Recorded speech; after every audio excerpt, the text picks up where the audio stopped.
This podcast is brought to you in part by Stash. Give me a second. Okay. So You thought you got her out of her water, but the cat came back. what? I suspect it's... Why is that? Hold on. Wait, what? Thank you, Stormy. Unhappy cat.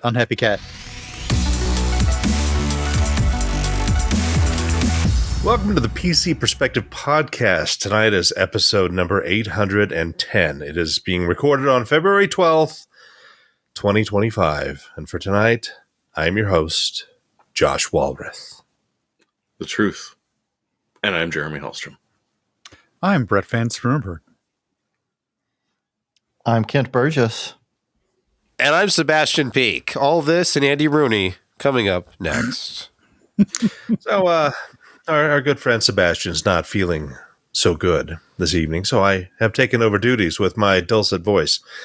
And, but you know what? To keep our dulcet voice on air, you can help support the site and podcast distribution by heading over to patreon.com/PCPer and becoming a patron of the arts, because somehow this is art. But this week in Patreon, take it away, Bront. Well, we've got a couple of different patrons that I'd like to recognize. One of them is Tumbrel. Thank you so much for joining the longest, the huge ensemble crew of just millions of people. That's, well, maybe not millions, but I'm exaggerating slightly. But there's enough. There's a few people. There's a handful that do continuously support the show. And we appreciate all of you. I don't know where that was going, but I think it went off the rails. It somewhere. did. But we do have one more special. Tumbrel is the name of a patron of ours. Is that not correct? That is true. Tumbrel.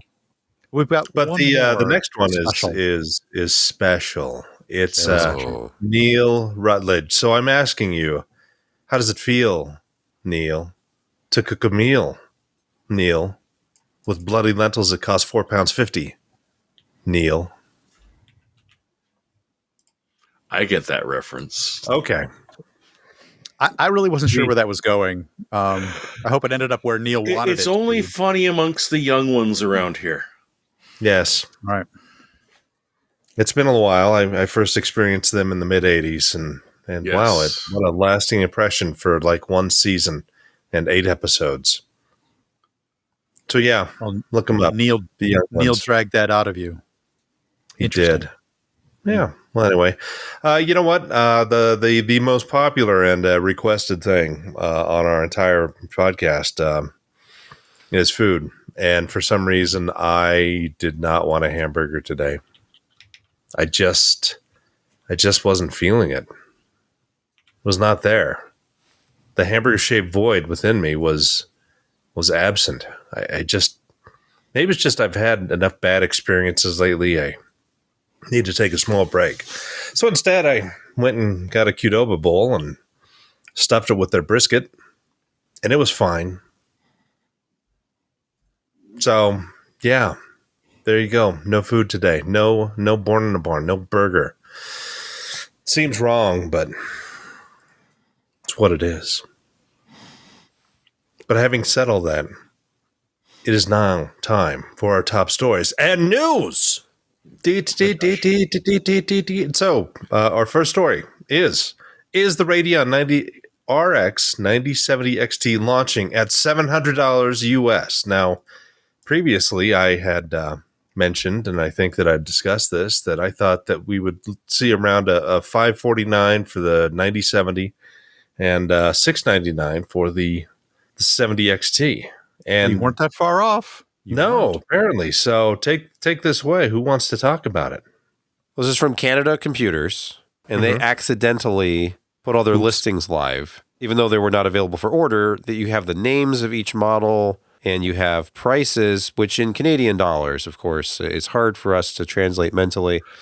But according to this, it's going to be less. Yeah, videocards.com story here. $697 USD is what the XT kind of translated to, which is $700.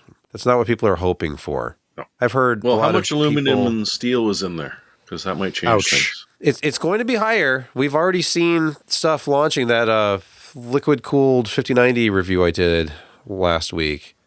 Before that review went live, our MSI rep let us know, hey, yeah, the price went up 10% because of tariffs. So everything is going to be higher. So even if it tries to launch at 500 or 600, it's going to be higher. I'm guessing. But one of the things that gets me though is the discrepancy. Like one of the XT versions is literally 1240, and the other is barely 1100. That's a big jump from just Power Color Red Devil. And by the way, they spelled Power Color wrong, but that's a different argument. Right, that is a very large discrepancy in prices from the same OEM and what seems to be the same line. So I don't know. And Really, again, with that much, it's not different. I mean, we've got some pretty. I mean, look at the Asus stuff. Now, Asus is their own special brand of unhappiness when it comes to pricing, but their vanilla stuff is, more expensive than usual, and then when you get to the top end, it's real expensive. But 140 Sapphire has the what is going to be like a $20 or $30 difference in US. That's what makes me suspicious. Oh no! Usually up here, we'll see a $300, $400 difference between like a base OEM and an OEM overclock. I don't know if you've missed the last few Radeon launches, Jeremy, but they like to have things within $50 of each other, or entire different GPUs only $100 apart. Like when the 7900 XT was $899 and the XTX was $999 at launch. Yes. So you have an overclocked XT that then is the same price as a stock XTX, and then it got crazier and crazier from there until the price finally dropped to $799. Okay, possibly. I don't know. This is definitely a grain of salt type thing. Yeah. Well, anyway, it kind of looks like things are getting closer. All the rumors that it's going to be March 6th, which is right around the corner.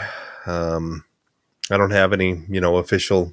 I wouldn't talk about it if I did have any official news, but it seems like that they're getting all their ducks in a row, and it sure looks like they're going to have, actual products on the shelves in pretty good volume because, 2 months will give you a lot of buildup, especially in storerooms. Kind of curious what Micro Center's doing with all theirs. Is that under lock and key? Can anybody get into the back? Why haven't we seen more leaked pictures of all the Radeon boxes? But his job, not yours, Josh. I'll try and sneak into the back.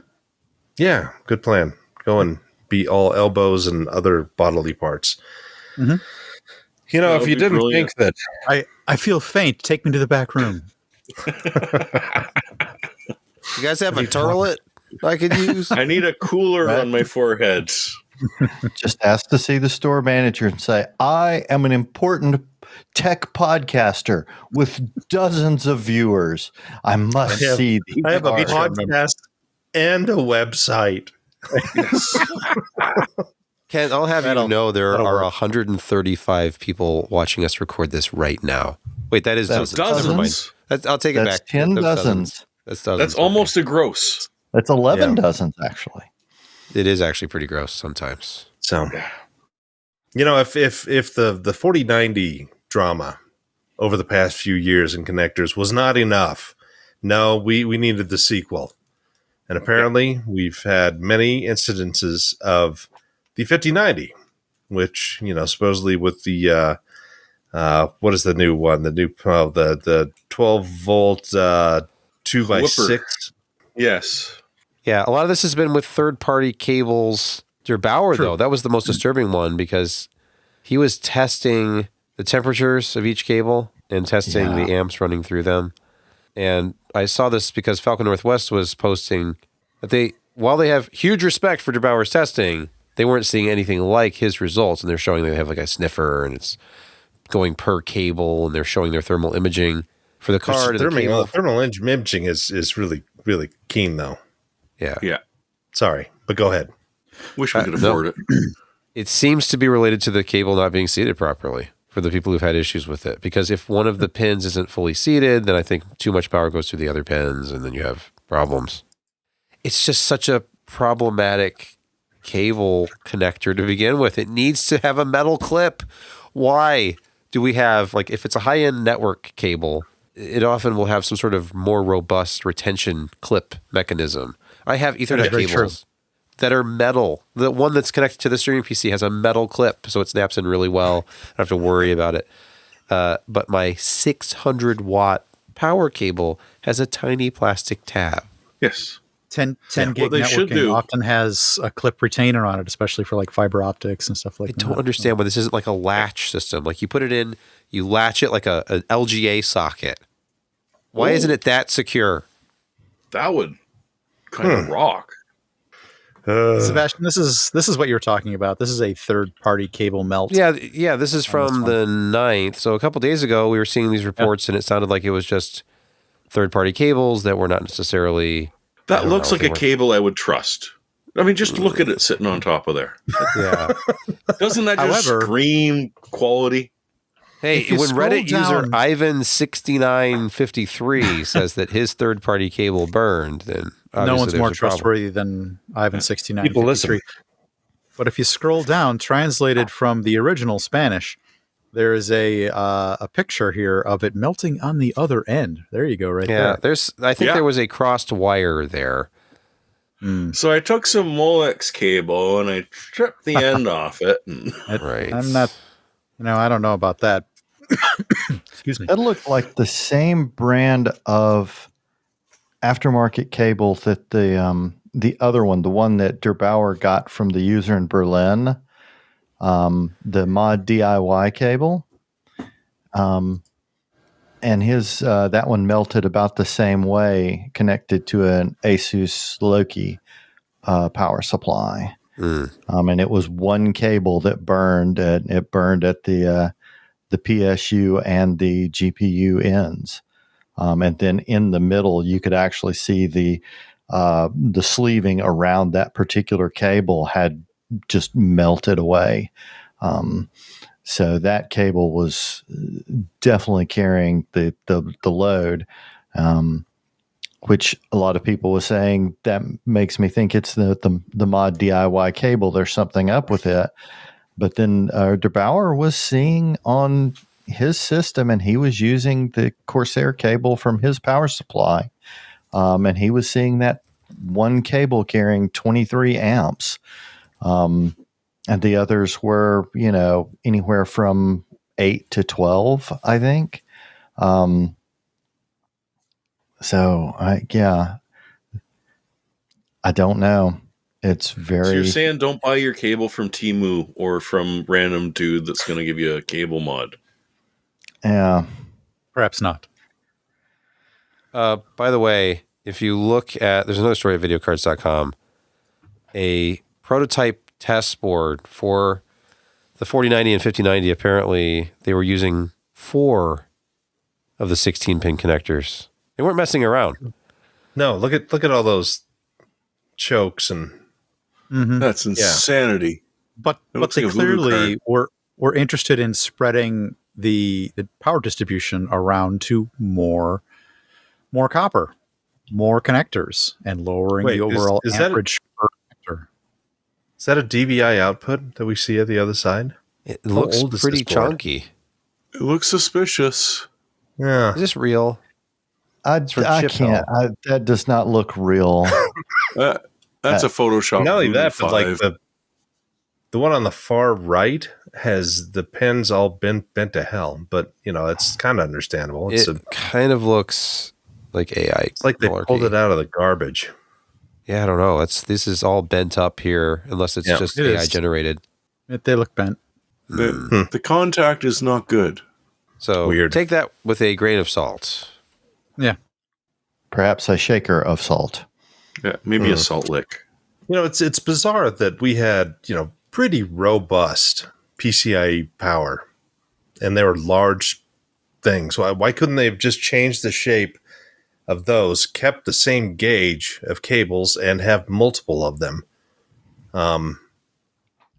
and I implemented can tell you why, something. Josh. I have the answer. Okay, let's hear it. Okay. Because as we all know, graphics cards, they keep on getting smaller and smaller and smaller, and there just wasn't space for PCIe connectors anymore. So NVIDIA said, look, we have these minuscule half-slot cards now. There's no way to power it. And if they want to go beyond slot power, they had to create the world's smallest high-power connection for the 12-volt. So it makes a lot of sense. It's just physics, Josh. You can't argue with physics. You can't. I mean, you've got a cable that, you tighten the diameter, the current flows twice as fast, right? Doing hydrodynamics because electricity follows. That's a good point. like water. Yeah. Yeah, I really thought it's about the that. exact same. Yeah. So, otherwise, I guess what's your other choice? Get a PSU with two 12-volt high power. You could. Yes. You could do that. Yeah, there are a lot that are shipping that way now, including this NZXT. It's a 1,500 watt power supply, I believe. It's the NZXT C1500. 125 amps on the 12-volt Yes. rail. It's That's a the lot. only way to. It's the only way to bring the power to your 5090 nowadays. You should This probably get something like this. this actually sounds. I wonder who's making this for them. It's a 10-year warranty. It's only $300, and it's 1,500 watts. 80 plus platinum. $300 is pretty common. If you click through, TPU For does tear platinum it for down. 1,500 watts. It is. I think Okay. it's channel well, but don't quote me on that because Okay. that was a little while ago, I like big caps, and I cannot lie. and I cannot lie. I don't see a listing for the OEM. No, it's usually the first page or on this one. Okay. But I mean, it's a 50-50 guess, more or less. How far does overclocking and overvolting the RTX 5080 get you? So one of the things was that, hey, in case anyone was worried, Afterburner is still a thing. Yes. There was that bit of a thing with the breakup of the Russian developers. So don't worry, Afterburner is still a thing. But one of the problems they had was, if I recall correctly, this gave them a maximum of an 8% power boost limit, whereas some of the OEM cards were more like 11 to 12%. So if you're looking at overclocking, you might want to spend the extra money on an OEM version. But still, they saw about a 7 to 9% performance boost depending on the game. So yeah, you are sort of looking at 4080 Super or better. Well, yeah, But- it depends on the game. Cyberpunk, it's actually slightly faster than, well, it's margin of error, but it's essentially tied with the 4090 in that particular game. That's the only one, though. Probably thanks to added memory bandwidth there, although it is still slower in F1, slower in Horizon Forbidden West, slower in Indiana Jones. So yeah, it's going to be few and far between. If you've got a 4090, you can skip this generation unless you're going out to get the flagship. Yes. The question, of course, and they didn't have a chance to test it, was if undervolting will actually work better. Oh. And I did a quick Google and I didn't see anything yet, but I have confidence we'll see something sooner or later. For as big as the 4090 chip is, it's kind of amazing the 5080 is still even getting that close. So I don't know. Are we too nitpicky? Do we give things too hard a time when, the actual real world differences in between these things is just getting vanishingly slim? Well, That's the problem, not us. we're the wrong audience. We're too jaded, and we have unreasonable expectations for what our money should buy, I guess. I mean, doesn't matter what we the say. problem is, except for Kent, we're all the pores.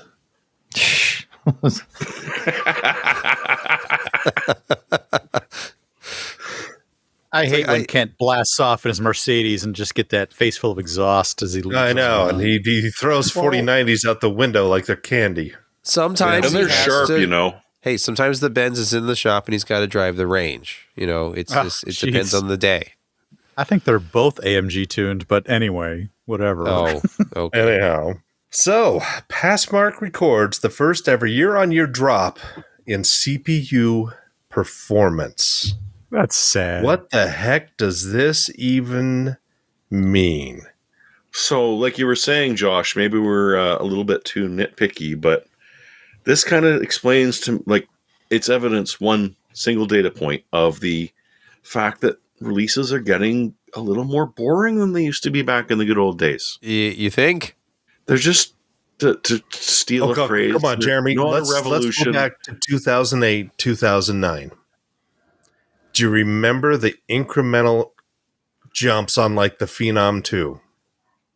They went from the 950 to the 960 to the 970 to the 980, and every 4 months they had a 3% performance increase, and Intel did the same thing. So let's take a step back. But go ahead. Sorry for interrupting. And hey, remember the whole complaints about that is just a rebranded or rebadged processor. No, Hey, let's not get into the Athletic 4 because those were problematic. Yes, and we won't even bring up the Pentium 3. But so this is one single data point. But PassMark has been doing this for a very long time. They're not one of our favorite benchmarks, but they're definitely one of our benchmarks. And on the one side, you've got people saying, Intel just came out with a new batch of chips. AMD's new batch of chips is not stale at all. How is it that performance is plateauing or dropping? Well, there is a different idea, which is that people's bank accounts are plateauing or dropping, because this is not measured by CPU or specifics like that. It's just overall, anyone who runs PassMark, this is what we're seeing for the entire aggregate result. So are people sort of opting for low to mid-range as opposed to HEDCs or HEDTs? I still hate that high-end desktop thing. But so yeah, is it so much that the CPUs are getting more boring? Well, yes, they are. But are they getting less powerful, or is it just that people can't reach for the stars anymore? It's one single data point, so don't consider this is the year of the death of the PC. Just look at it as an interesting sort of thing that hasn't happened in 20 years. Maybe we're just seeing the byproduct of all the 14900Ks sort of killing themselves, and the relative lack of penetration for the 285K. Just the sell-through is just not there. So, and a bunch of people grabbing Core Ultras for gaming. There's only one CPU from every generation that AMD sells to everyone. Anyway, we all know. Well, yeah, as we spoke about last week, it's almost 90% of all Zen 5 is the X3D. And that's not necessarily faster in a benchmark like PassMark. That's faster in gaming. Exactly. So, that's it. Yep. I see what you're saying. Well, maybe fewer people are actually running PassMark, and so there's very true. This could be true too. What if a bunch of retro YouTubers are running it, and they're running it with like Pentium 3s and lowering the overall score? You know what? That's probably not happening. We said we weren't mentioning the Pentium 3. Oh. So, TPU, I'm not sure who they are, but I'm Tech sure I'm going to... Tech Power Up. All you kids in your TLAs, 3-letter acronyms. TPU calls the WD Black SN7100 the all new best SSD. You guys miss Alex Chang, don't you? Every day. A little bit, yeah.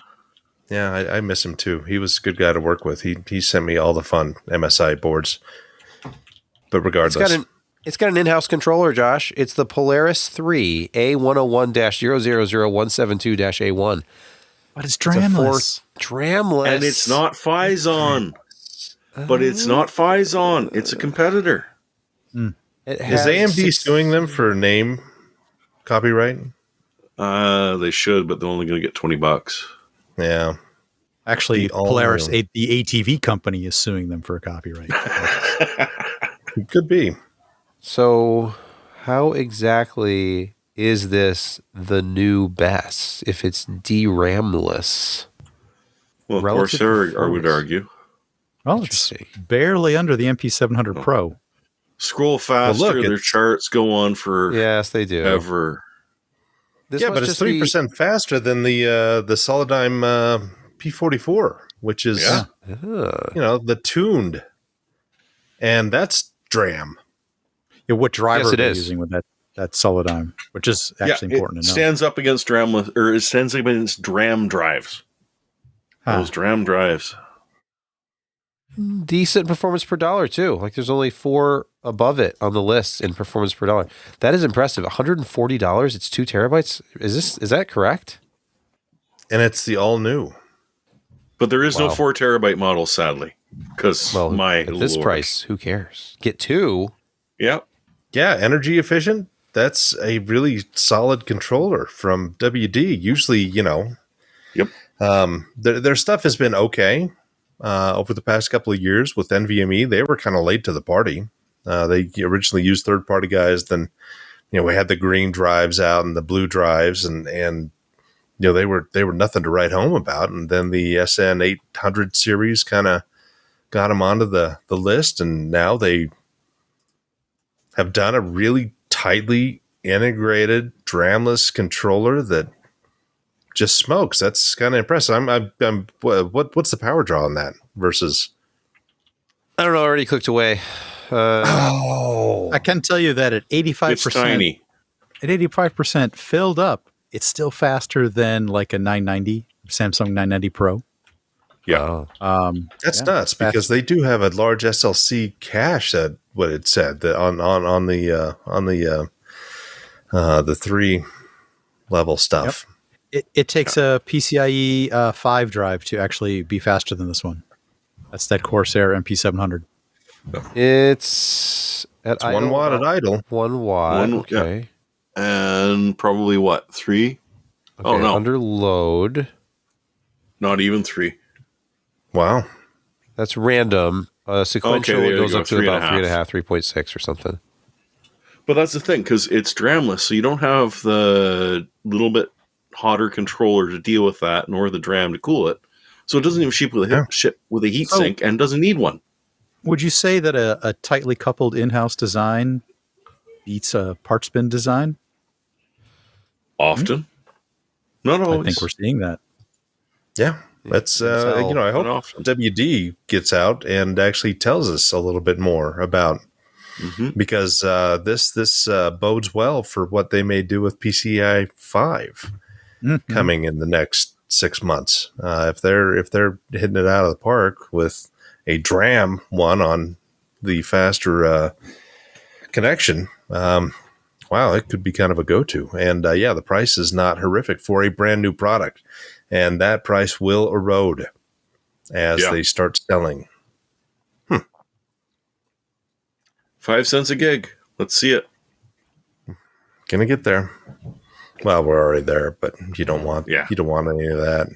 FLAC finally supports multi-threaded encoding with version 1.5.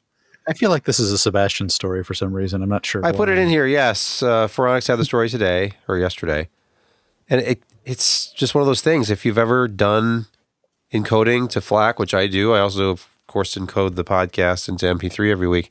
It is amazing. Wait, are you saying for the last 20 years, FLAC encoding has been single-threaded? Yes, Josh. You are correct, sir.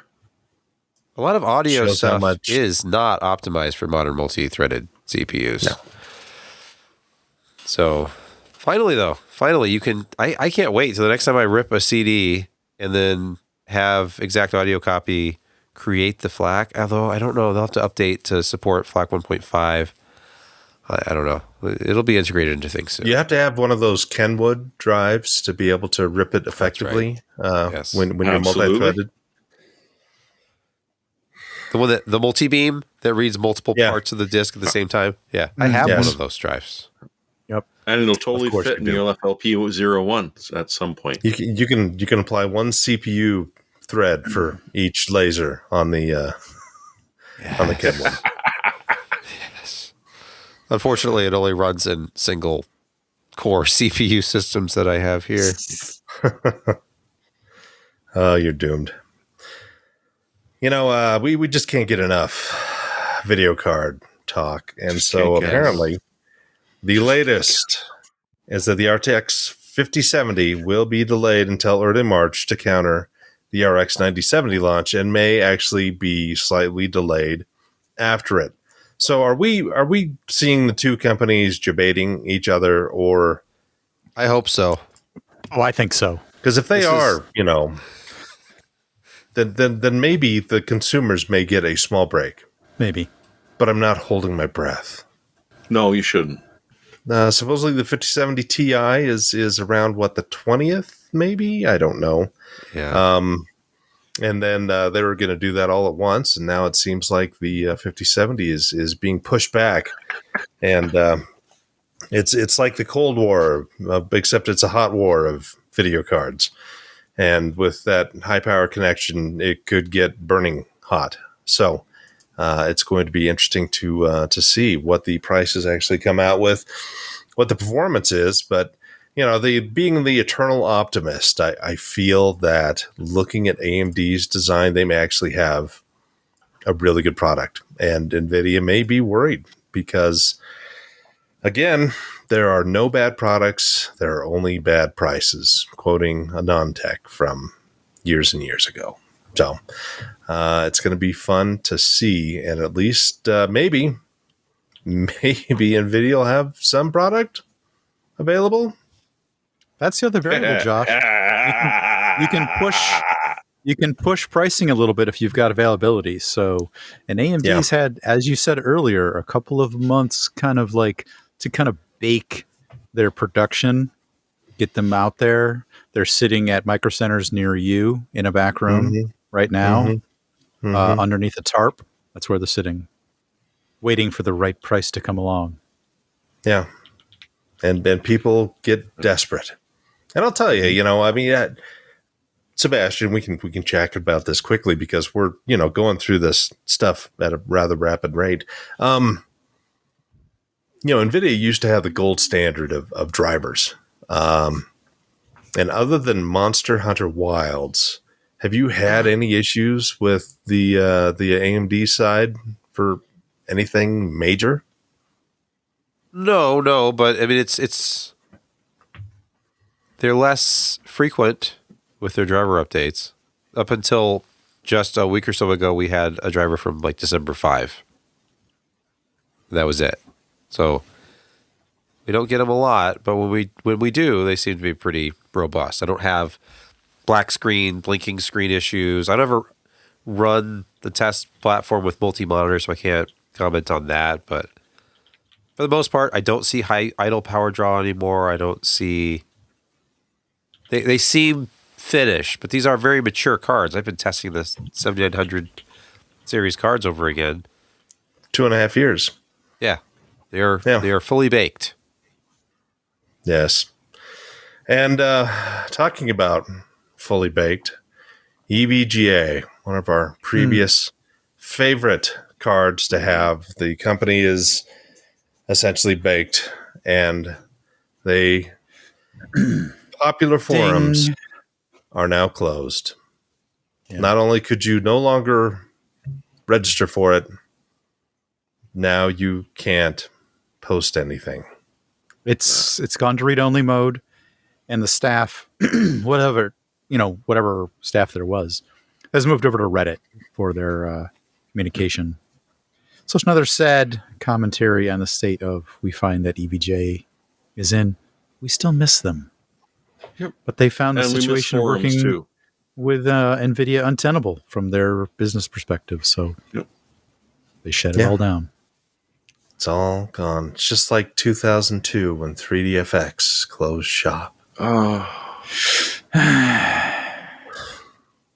Or was it 2001? I can't remember, but one of those years.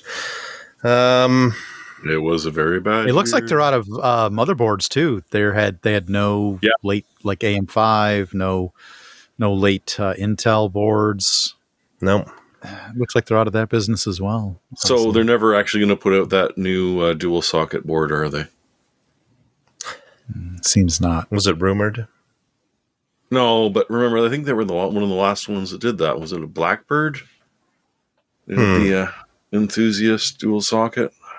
I can't remember. That's a long It was time a long ago. time ago. Yeah. Damn you, Jacob. I know. He jumped ship and the place went to hell. I think it was not healthy before he jumped ship, which is why. Well, Yeah. you jumped. Anyway, at this point, you're not going to believe it, but we've got a show sponsor. Saving and investing can feel impossible, but with Stash, it's not just a reality, it's easy. Stash isn't just an investing app, it's a registered investment advisor that combines automated investing with dependable financial strategies to help you reach your goals faster. They'll provide you with personalized advice on what to invest in based on your goals, or if you want to just sit back and watch your money go to work, you can opt into their award-winning, expert-managed portfolio that picks stocks for you. Stash has helped millions of Americans reach their financial goals and starts at just $3 per month. Don't let your savings sit around. Make it work harder for you. Go to get.stash.com/PCPer and see how you can receive $25 towards your first stock purchase and to view important disclosures. That's get.stash.com/PCPer. Paid non-client endorsement, not representative of all clients and not a guarantee. Investment advisory services offered by Stash Investments, LLC, an SEC-registered investment advisor. Investing involves risk. Offer is subject to T&Cs. Well, thank you, Bront, for that very professional advertising spree. And sadly, all good things must come to an end. And by I mean good things, news that makes you happy, because right around the corner is Insecurity Corner. Welcome to Insecurity Corner, your weekly reason to drink. This was always something that you never believed really happened, but it does. So what's happening is a North Korea-linked threat actor known as Kim Suki, it's a great name, is basically tricking people through a support tactic to get them to cut and paste a PowerShell script, essentially opening a malicious backdoor, downloading code, registering their device with a remote control application, and basically doing all kinds of very bad things. And you're doing it to yourself. In fact, this has happened on macOS as well. So nobody's immune. People are getting tricked into cutting and pasting commands into a terminal or PowerShell. Please don't do this. Tell your mom not. Please tell her to stop. Tell your dad. No more. Tell your little brother. Don't listen to people who say cut and paste this and put it in a PowerShell window. No. Well, he didn't say cut and paste. He said Control C. That's totally different. That's actually like a legitimate command. You know, I'm getting in the console here with a control command. I've met the nicest person in Discord.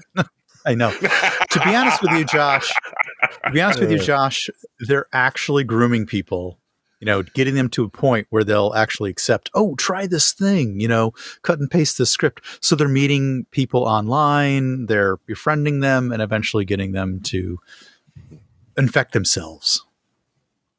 Just say no. Please stop. Because you've got to infect yourself. Hey. If you want it right now.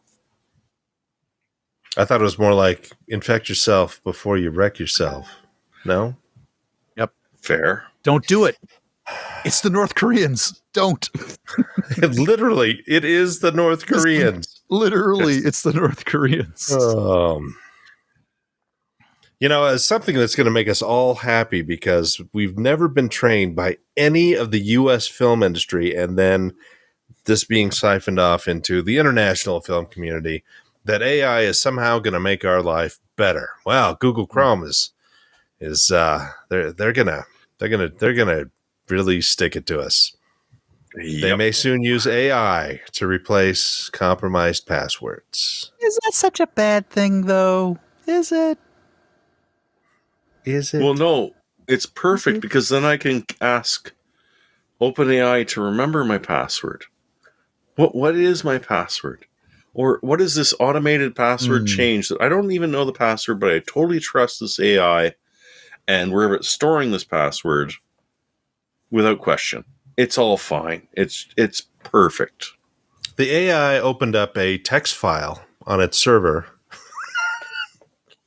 and just copied it in there. Hey, look at this Yeah. from the AI perspective. Basically, they've sniffed out the fact that your lame-ass password has been compromised and is currently being used to pilfer your bank account right now. Why don't we proactively change that for you? Yes, by scanning everyone's password and coming up with an algorithm to generate new passwords that Only other if AIs you're- will definitely be able to train themselves off of. only if the And so bad now we're at the people point where are- only the AIs know their passwords, and they're all judging us for not knowing the password love that this only view. they I know. love this view. only if the bad people are currently cleaning your house is this supposed to kick on and actually fix your reused password that you probably used everywhere. That's the only time this is supposed to kick on and actually do anything for you. That's the idea, anyways. Right? Oh, It's compromised Well, already. I'm gonna have to change my password from password 0262 to password 026. I just hit all the keys at the top of the keyboard in a row. That seems obtuse. Yeah, No one will QWERTY guess is that. totally unguessable. Honestly, you at this do that? point, the best password I've got is forgot my password. That's the combination of my luggage. I literally sign into this new buddy service. They demand a password, and they've got stupid rules like, oh, you can't use space, because I am still of the Randall Monroe. Write yourself a stupid little phrase with proper punctuation and capitalization that's kind of easy to remember. But you run into these idiots that are like, well, no, there has to be a number. Why? I've already done special characters, capitalization, lowercase.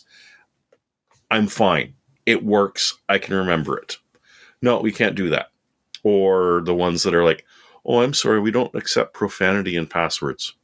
I have literally run into this, and you know exactly what I'm going to say to It them. sounds like you actually need AI for your password management because it Oh, sounds no, way I've too got forgot unhappy my for you. password. Because I feed them the whatever hell it is password it is, copy it in again, okay, they've accepted it. Next time I need to log into that service, well, I've probably already set up MFA, so it's already going to text me or send something to my app, and it's going to send something to my email. So I don't care about the password anymore. Literally, I just hit forgot my password. Go through the reset process, do it again. 3 months later, when I need to log in there again, forgot my password, do the process again. Hey, Jeremy, you and my wife have the same secure password system. So I don't even know my password at this point. So see, neither does she. She scrolls through the one note she has in her notes app on her phone, just scrolls and scrolls Oh, through no. plain text. I don't write She it down can't or anything. find it, then just forgot password. Send me a link. Yeah. I go for perfectly obtuse, ridiculous passwords that I literally know I'm not going to remember. So there's no way in hell anyone's going to guess them. And anytime I need to log Not back even into that yourself. service, I forgot my password, and away I go again.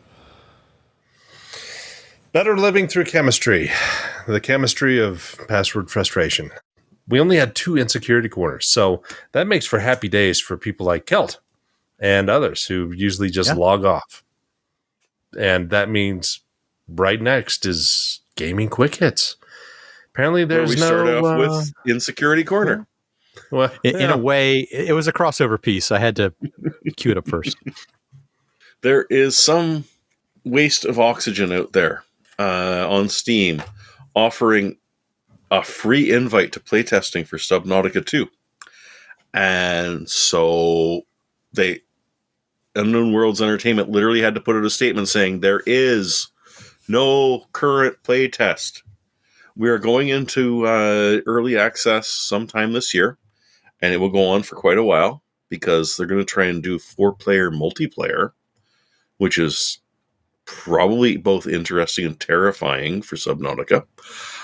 So yeah, they are not giving out random playtests for this. Anything will come from their official Discord or the official email address, or, on Steam where it says, click here to pay money for the early access. So if you're a fan of Subnautica, I am. I've enjoyed them quite deeply. I don't know. It's a mix between just beautifully relaxing and horrifically terrifying. So yeah, just don't fall for it. Don't click on random links that some random stranger threw you on Steam. Oh yeah, click here for early access to this amazing game. Don't click it. In fact, even if you know the person, you might not want to click it. Yeah, you gotta wait. What if and you cut- can cut get and it paste through it. PowerShell?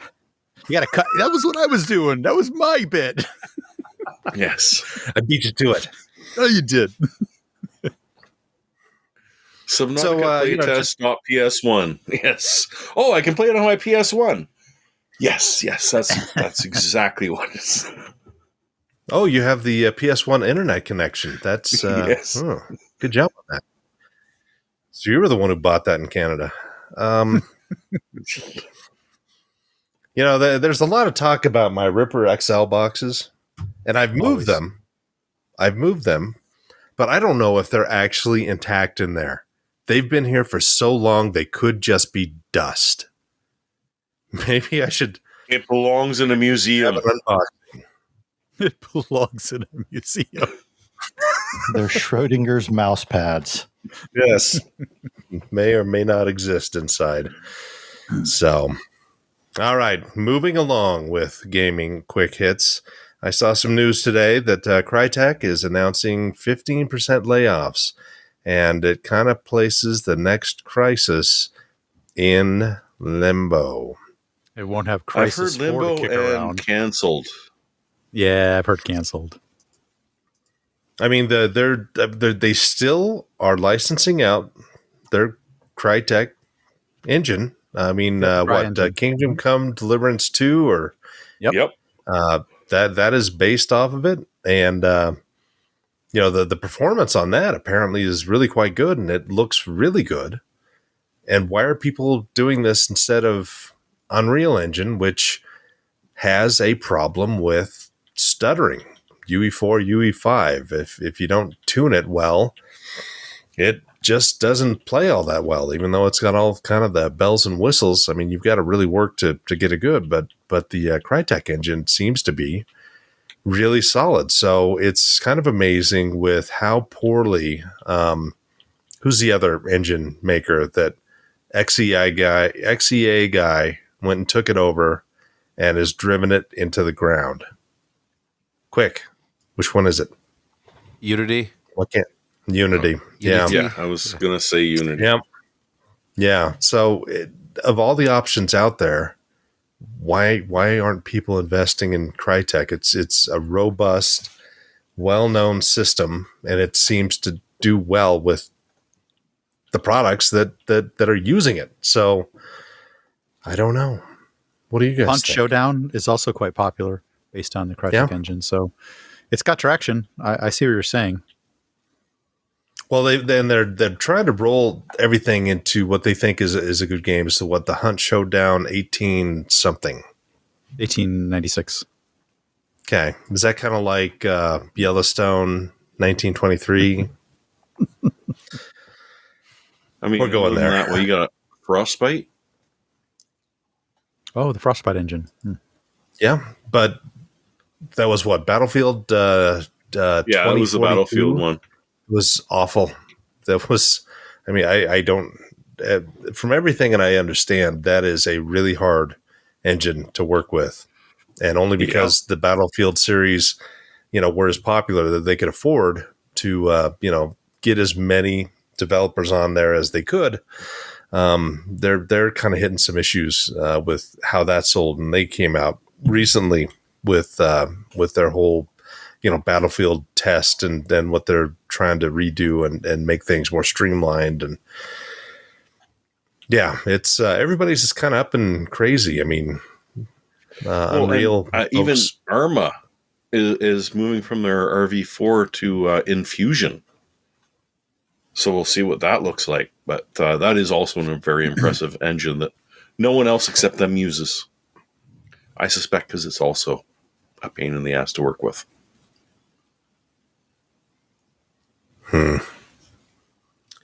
No fun. We're moving away from the golden age of gaming or something like that. Everything's going to be loot boxes from here on out. You're not wrong, probably. So apparently Sony is patenting AI gaming features, foreshadowing features to come. I don't know anything about this because it has AI in it. I'm allergic. Well, it's gonna help you with your password, Josh. That's beyond that. So they're looking at doing things like allowing you to ask arbitrary questions about controls or how to beat certain particular enemies, and getting sort of in-game characters to And all kinda it pop up responds is and get talk good. no, that's if you're on Reddit, that's what happens. Oh, right. Sorry. Yeah, this is slightly different, but they do potentially have like an automated playthrough that they're looking at as well, kind of like a super imagine an automated like aimbot assistant, that's going to completely sort of take over your character. So they're talking about powered tutorial, quality of life improvements to gaming. Some of it's benign, like I said, about like just being able to ask arbitrary questions, perhaps like control-based questions or enemy-based questions, or kind of like open Why world. doesn't my where hat to go. switch work in this game? How do I get or gain certain abilities, things like that, and having AI be able to handle those arbitrary questions and do like an in-game character style response. That's sort of intriguing. The part that's a little bit sort of grating is the kind of autoplay characteristics where they might take over your character and might do some automated actions or things like that. Just seems somewhat lame, but Sony's patenting it. So are you going to say that this essentially, game, but I'm not good at this game. So can the AI take over and make me good at this game? Yeah. Basically, get good. So basically, we're all just going to buy games and watch Twitch streams. Yeah, but that's what a lot of people do anyway. So I'll just sit here comatose as my AI plays through the game, and I just watch it. My AI character, who I've trained, will beat up your AI character. That's coming. It is. That's why we need more impressive hardware going forward, because we want to build these really fancy computers so we can watch them play our games. Twitch already does that for us. Come on. Yeah.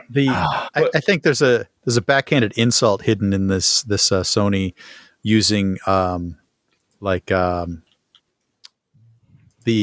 gaming, what is the game that they're using? They're using Horizon Zero Dawn as an AI platform, which is a game about the AIs that kill everyone. I think there's something interesting to that. Okay, so can I get an AI to watch the AI play the game that I'm not playing so that I don't even have to be involved? I'm sure that you can. Just by some highlight shots at the end. A new Microsoft laptop with Copilot and have it watch the screen.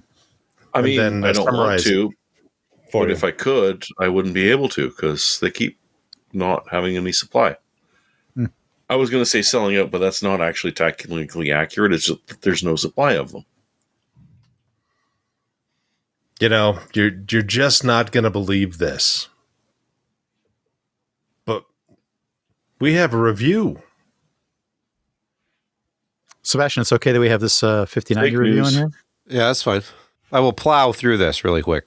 MSI sent over the most ridiculous GPU I've ever tested. This is a 5090 with an integrated 360 millimeter all-in-one liquid cooler. And it has a 600 watt mode you can switch to. And it's just ridiculous. And it's $2,800 now that the price went up due to the tariffs.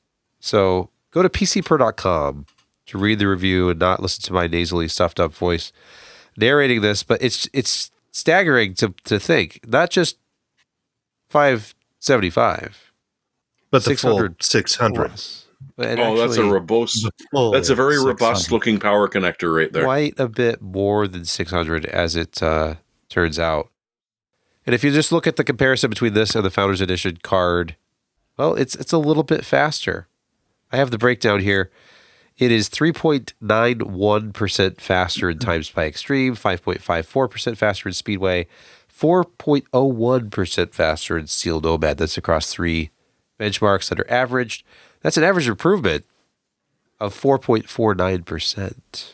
That seems like an awful lot of extra cooling to throw at something for only 4.5%. But and look at the power draw. It was hitting over 650 watts.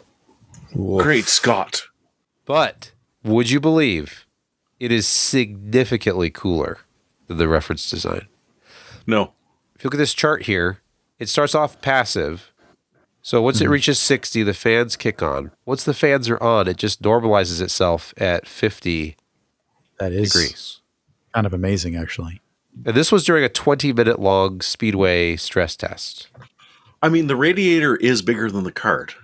Yeah, plus it's in a super cold basement right now. It's 16.5 C ambient. But still, it's really low. In the same conditions, the Founders Edition card was about 13 C higher than that. And that was under a shorter test. So, and it never went above 30% fans in testing. Oh, my. So it was super quiet. Yeah, I went through all the logs. Super It quiet. never broke the default 30%, which is actually where it starts. I tested noise all the way up to 100% just for fun, but it's about a 35 dBA card under max load, and it's really cool. So if you are in the market for a 5090, if you have that kind of money, this is an interesting option. And a For- substantial case. $3,000? Yeah, but you're going to pay that. You're going to pay $6 for a Founders Edition on eBay. That's the only way to get one. Fair. Unless you buy a system. So, And we actually priced out a system from Falcon, and the money was fine for what you were getting, but it was a 52-day wait before you get it. Yeah. Whoa. Oh. Sebastian, did you say that $2,800 number was now, like after tariffs? Yeah, after. Oh, okay. All the other cards you went can up a find couple it. $100 because of tariffs. We're so excited about those. Well, thank you for that. Thank you for that review. You seem to do well with your voice, and it didn't crack too badly. So It's just all Kudos. stuffy, It's just annoying to listen to. well, His for me. voice is as compared all to right, usual, right here. His voice is all right here right now. It's all just up at his nose. reverberates through the stuffed up sinuses. Yeah. Well, you know what time that is now. It's time for Picks of the Week. And Josh, what'd you pick? Oh, Whoops. the saying goes, happily excess is never enough. And, maybe we can define the human condition by that. But in this case, the human condition means having an 8 terabyte NVMe drive for under $600, and a pretty fast one at that. And plus, you get $20 off. It's a limited offer, so $580 will get you 8 terabytes of the fastest lovin' you've ever had and want to talk about. So, That's a It's big nice black that- drive. yes, it is. But they're surprisingly small and lightweight. Josh, there's at a least- new WD black drive on the block that might beat up yours. Yeah, but it only comes out in 2 terabyte varieties. Only at the 2 max. terabytes. Mm. Only On the 2 nose. terabytes. Sorry, not So, that. if you're willing to pay $2,800 for a video card, what's an extra $580 for 8 terabytes of pure gaming space? Yeah, indeed. I have those SN850s in 3 systems here. I'm actually very pleased with them. It's a good SSD. Not the 8 terabyte version. I don't have those. No, I Yet. think I've got either a 1 terabyte or a 2 terabyte in one of the test machines. I can't remember. I'll have to check. I have an older Yeah, they're 750 fast. that Yeah. has been working great for years. I got a 752. That's just brilliant. Jeremy, what's your pick? Well, this is a little bit of a tongue-in-cheek one because I am a Sid Meier's sucker. And I read a few reviews because personally I believe that the Civ series peaked at Civ 4. And a couple of people that loved Civ 4 said that no, Civ 7 is kind of nifty. And thanks to Fnatic, I had an old coupon sitting around for purchase of a new game, plus they were giving 15% off to everyone. So it was still more than I wanted to pay, but I got a really good deal on Civ 7. Only to find out that you can get Civ 7 for free on Epic right now. By which I mean they're giving away Humankind for free on Epic. And if there is any difference between Civ 7 and Humankind, I am struggling to find it. I am vastly disappointed. I don't hate the game because I didn't hate Humankind. But yeah, no. Sid Meier's has continued on the whole Civ 4, Civ 5, Civ 6, just not letting us delve into interesting things, manage our cities, and be awesome. No, there are ages and things totally reset themselves. And honestly, if you're thinking about buying Civ 7 and you haven't played Humanity, grab it for free on Epic now. Give it a shot. If you like it, maybe you like Civ 7 when it's on sale. I'm sorry. It's disappointing. Yeah, I had asked Twitter, X, if I should get the game when it released, and everything was kind of resounding no. Well, I bought it, so I can even give you a qualified no. Brett, do you have something happy for us for a change? Because you never liked anything nice. Happy for a change? Of course I do. So let me talk a little bit about it. Let me tell you a little bit of story. So I had this switch, TrendNet switch. I probably have this upside down. I had this TrendNet 2.5 gigabit 8-port switch up in my entertainment area, and I had it fairly filled. I think there was like 7 devices up there, different receivers, Apple TV, Roku 4K, game systems, etc., all plugged into it and working reasonably well. Except whenever the Roku 4K would update or power cycle or something, it would never reconnect to the switch. And I'm like, geez, this is a fairly high-end 2.5 gigabit switch, but it would constantly disconnect from it. So I've had to change, and I should have done this in the first place, but this just came out. So this is a new, and I am a Ubiquity shill whenever I get a chance. So this is a perfect opportunity for me to talk about this new 2.5 gigabit 8-port switch from Ubiquity, which has the 10 gigabit uplink in not only SFP Plus, but RJ45, and the entire switch can be powered over Ethernet. Now, I admit... Strange how there's Apple machines in that picture. Well, the Ubiquity experience is very Apple-like. I mean, you should this is why they piss me off. The whole, this is why I don't like Ubiquity.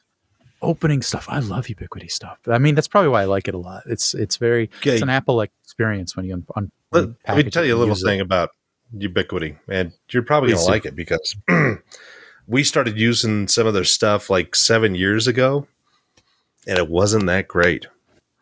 Mm-hmm. But what they've done over the past 8 years is now the stuff just works, and it works really well. It's you talk about turnaround engineering. The company they're on it. And yeah, I mean, they've got that whole Apple experience as well. And they've always had that, but now it's actually really good engineering. I mean, their Wi-Fi 7 stuff is downright cheap as compared to everybody else's. And it uses all of the Ubiquity Unify software, and it's just works. And it makes me cranky. You're telling me that centralized controllers and adopting the devices. You could see over my shoulder here some of my Ubiquity equipment. There's another 2.5 gigabit switch. There's a Dream Machine Pro back there. There's a 10 gigabit switch back there.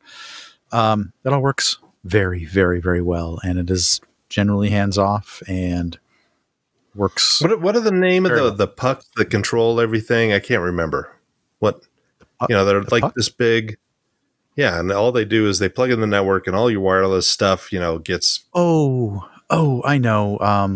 geez, it's just their controllers. I've never owned one of those because I've always owned one of the and so devices. you buy one of those, and it's like 1 terabyte drive inside of it, and you're like, why does this thing need a 1 terabyte drive? You buy a Ubiquity camera, and it actually backups and records the security video to that puck thing without you even having to do anything to set it up. They're like cloud switches or cloud. Apparently, it's called a cloud key. Cloud key. Mm-hmm. So the devices are also Greg Gregovich, GT Wannabe 2, and they're controllable remotely. They have like a UI.com way for if you register your device with it, you can sort of log into your network remotely and control it that way. Or they have a local panel which mimics it's the exact same thing. It's very convenient. Like I said, it's kind of an Apple-like experience. This 2.5 gigabit switch is priced a little bit more than your typical, so we have some of our favorite brands around here. Josh knows who I mean. This is about $60 more. But the experience when you kind of bring it into a Ubiquity network is great. I do have to say that. It just works very, very well. So you're saying that my bias from running into them 7-8 years ago and just getting totally and completely annoyed by them and deciding that fine, my network upgrade here will be TP-Link because I know I can just destroy them in a year or two. Well, now you know that TP-Link is suspect to being remotely exploited. Well, no, it's only that I'm not going to bring up politics, but it's only one country that they're bringing that up in, and I'm still getting firmware updates. But no, the original Ubiquity experience annoyed the hell out of me. So I just sort of told them, no, I don't want to deal with this. But it sounds like maybe I'm going to... Yeah, I was the same. I didn't like it. It was... And then the original cloud key, we're running out of little space. Oh, you can just add this SD card to it, and you'll get it, and you put the SD card in, and it wipes your config. Yep. You're supposed to have backed that up, by the way. They make it very convenient to do that. Yeah, they didn't tell me that when. But regardless, they've done things better. My config auto backs up on my drive. Cisco, and I will never bring Cisco into this house. It's just a come on. CBOS is the best thing ever. Hey, it is professionally, and the network team takes care of it. The few times I've had to deal with it, no, that's really freaking annoying. But I do love how it's still iOS and Apple can't sue them. Yeah. All right, Kent, give it to us. Well, all right. So, in this deluge of less than enthusiastic hardware, there's still some things you can do if you want to upgrade your system. And one of the last products that I got really excited about was when the new generation of 4K OLED 240 hertz monitors were released last year. And now some of them are pretty affordable. I mean, they're still expensive, but not as expensive as at release. This is the MSI MAG. It's their base model. It doesn't really come with some of the bells and whistles of the other, but it's $849 right now. 240 hertz QD OLED 4K. It's the same panel really as the Alienware that I'm using, and it's a gorgeous panel, and the experience is just amazing. If you've never gamed on a high refresh rate OLED, I highly recommend it. It's a religious experience. Yeah, the that Samsung ultra wide OLED that I got is a daily reminder of how nice it looks and how much, when I turn the brightness up, it can actually fry my eyes. So be careful. That night, I keep all my icons in the same place so I can get good burn in. Gives good burn in. Yeah. You may be shocked by this, but I think Fearless Leader does not have a pick. Oh, I have an anti-pick, though. Oh, yay. Let's do it. Let's do it. There's a place called Aero Cooler, and they're the only Silverstone dealer who has stock of the highly desirable new FLP 01 retro chassis. And I went to buy it. Which you should put up on the screen for people that are not. I went to buy it this morning. It's $10 over MSRP. Okay, no big deal. There's probably a lot of demand for it. And I put in my address for shipping. The cheapest option is $106. They want $223 for UPS 3-day select. Well, I mean, it is 3-day select. They have, for regular UPS ground, they want $100. I could probably order, I don't know. I've done a lot of shipping in my time. That is insane. Unless they're just taking it to a UPS store and paying full retail, including having the UPS guys pack it for them. What kind of a business is charging that? Like, it's almost the cost of the case. So I declined, and I hope it comes into stock at a place like Newegg, and I can pay a reasonable amount for shipping. You may be able to order it cheaper from the UK. That's like international shipping for real. Yeah. Yeah. Actually, it'd probably be cheaper international. In fact, they may be fulfilling it that way. I can appreciate your ethics in not buying that and not giving in to, that whole I'm 25 years old and damn the torpedoes. I need it. Full speed ahead. I need it now. Yeah. But come on, Josh, we both want one. Admit it. Just not. Yeah, I want to put my OLED on top of it, like in the old days. With your CRT monitor on top of your, and that case had to be robust because those CRTs weighed a few pounds. If you could find a local 3D printer that could actually print like a fake housing to go on the back of your OLED monitor that made it look like a huge CRT. You might have just come up with the next $1 million idea. I mean, Sony had those CRT, not ultra wide, but they had the ultra wide. They did, yeah. Like format and tubes and those things. Yeah, they looked great back in 1996, but holy cow, were they heavy. But yeah, well, you know what? That's our show. And I can't believe it's over already. Where have the hours gone by? It is only an hour and a half into our thing, which means that once you edit out all of my coughing, my terrible comments, and cat. Me looking vaguely, cat. I'm pretty sure that's going to be the introduction, isn't it? I don't know. I think the thumbnail should be that one shot where the cat's tail is right up in front of you. People will probably question exactly what that is, and we may get some questionable clicks. Yeah.